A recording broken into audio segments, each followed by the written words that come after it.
Hello viewers, স্বাগতম জানাচ্ছি Ajmal Photoshop YouTube চ্যানেলে। অ্যাডোবি ফটোশপ CS3 এর উপর পূর্ণাঙ্গ বাংলা ভিডিও টিউটোরিয়ালের আজকে হলো তৃতীয় পর্ব। এই পর্বে আমরা শিখব কী করে ফটোশপে ছবি বা ইমেজ ওপেন করতে হয়। আসুন তাহলে শুরু করা যাক। আর যারা এখনও আমার চ্যানেল সাবস্ক্রাইব করেনি তাদেরকে বলবো এখানে ক্লিক করে চ্যানেল সাবস্ক্রাইব করবেন এবং পাশের বেল আইকনটিতে ক্লিক করে রাখবেন।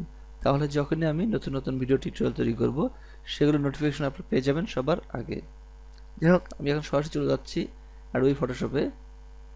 অ্যাডোবি ফটোশপে ছবি বা ইমেজ ওপেন করার যেই কটি নিয়ম রয়েছে আমি সবগুলি আপনাদেরকে শিখিয়ে দেব, যাতে করে আপনারা আমার প্রত্যেকটি ভিডিও টিউটোরিয়াল দেখে একজন দক্ষ গ্রাফিক্স ডিজাইনার হিসেবে নিজেদের ক্যারিয়ার গড়তে পারেন।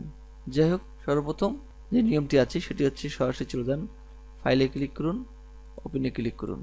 তারপরে আপনি যে ড্রাইভে ছবিটি রেখেছেন সেই ড্রাইভ হতে পারে ডেস্কটপ, তাহলে ডেস্কটপে ক্লিক করলেই আপনি সব ছবিগুলো পেয়ে যাবেন। আর যদি মনে করেন না আপনার ছবিটি মাই কম্পিউটার কোনো একটা ড্রাইভে রয়েছে, তাহলে আপনাকে সরাসরি সেখানে যেতে হবে। এখানে ক্লিক করলেই আপনার মাই কম্পিউটার যেগুলো ড্রাইভ রয়েছে সবগুলো আপনি দেখতে পাবেন। যে ড্রাইভে আপনি আপনার ইমেজটি রেখেছেন সেই ড্রাইভে আপনাকে যেতে হবে। আমি ধরে নিলাম মুভিতে রেখেছেন, এখানে আজমল ফটোশপ ফোল্ডার ভিতরে ছবিটি আছে, এটা ক্লিক করে ওপেনে ক্লিক করুন। এই দেখুন ছবি, এবার ওপেনে ক্লিক করুন। চলে আসলো আপনার ছবিটি অ্যাডোবি ফটোশপে। এখন আমরা এই ছবিটিকে বাদ দিয়ে দেবো, অর্থাৎ এই ছবিটি কাজ করা আমাদের শেষ। ছবিটিকে আমরা এখানে ক্লোজ করে দেবো। এই জন্য ফাইলে ক্লিক, ক্লোজে ক্লিক। এই ছিল একটি নিয়ম। দ্বিতীয়টি হচ্ছে আপনারা যে কোনো ফাঁকা জায়গায় দ্রুত ডবল ক্লিক করুন। এখানে যেখানে ইচ্ছা হয় দ্রুত ডবল ক্লিক করুন। ক্লিক করলেই আপনারা ওপেন বক্সটি আসবে এবং আপনারা যে ছবিটি ওপেন করতে চান সেই ছবিটি খুব চমৎকারভাবে ওপেন করতে পারবেন। আমি এই ছবিটি পুনরায় ওপেন করে দেখাচ্ছি। যাই হোক, এখন এটিকে পুনরায় ক্লোজ করার জন্য আপনারা এখান থেকে ক্লোজ করতে পারেন। এবার আপনাদের দেখাবো কিবোর্ড শর্টকাটের মাধ্যমে কি করে ফটো বা ইমেজ ওপেন করতে হয়।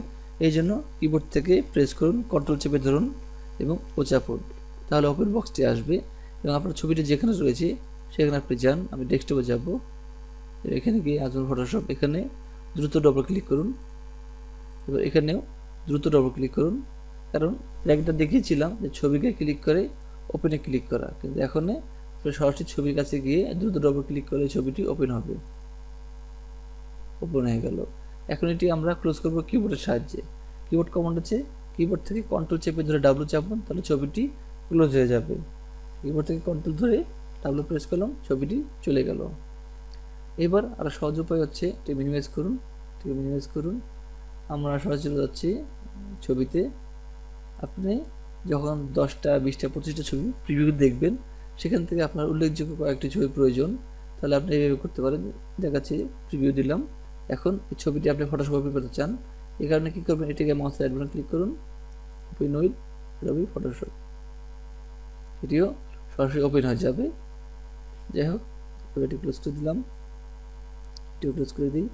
এখন আরেকটি নিয়ম হচ্ছে, আপনার এই ছবিটি প্রয়োজন বা ছবিটি কাজ করতে চান, সেক্ষেত্রে সরাসরি ছবির গায়ে ক্লিক করে চেপে ধরুন, ফটোশপ রানিং থাকা অবস্থায় এখানে এনে ছেড়ে দিন। ঠিক এই কটি নিয়মে আপনারা অ্যাডোবি ফটোশপের যে কোনো ছবি বা ইমেজ ওপেন করতে পারবেন। এটা খুবই ইজি এবং সিম্পল। আপনারা যদি মনোযোগ সহকারে আমার প্রত্যেকটি ভিডিও টিউটোরিয়াল দেখেন, আশা করি একটি সময় আপনারাও একজন দক্ষ গ্রাফিক্স ডিজাইনার হতে পারবেন। আশা করি শিখতে পেরেছেন কীভাবে অ্যাডোবি ফটোশপের যে কোনো ছবি বা ইমেজ ওপেন করতে হয়।